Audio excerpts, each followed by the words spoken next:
ketika netizen membandingkan Presiden Pak Prabowo dan Pak Jokowi soal buku.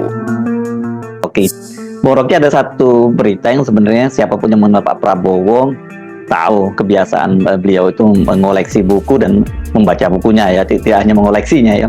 Tapi saya amati berita Pak Prabowo mampir ke toko buku yang disebut sebagai langganannya di India itu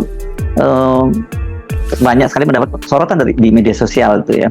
Mereka itu membandingkan dengan Pak Jokowi yang kan Pak Jokowi sendiri ngaku tidak pernah membaca buku, dan juga dengan Pak Presiden yang dia nggak punya koleksi buku, dia koleksinya mainan tuh, antara apa itu Tamiya atau apalah mainan yang lain-lain, saya nggak paham tuh.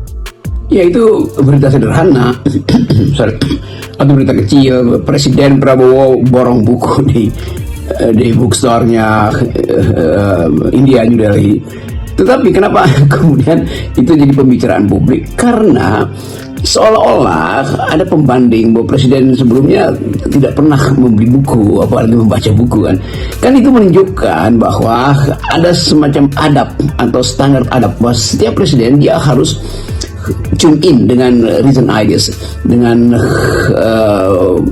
ya sebut aja konsep-konsep mutakhir tentang dunia, tentang teknologi, tentang ekonomi, tentang antropologi. Jadi kalau Pak Prabowo membaca buku itu bukan berita, karena di perpustakaan dia di Hambalang itu buku semua isinya. Demikian juga Pak SBY kalau pergi ke luar negeri pasti yang pertama kali dikunjungi toko buku itu, bukan toko mainan itu.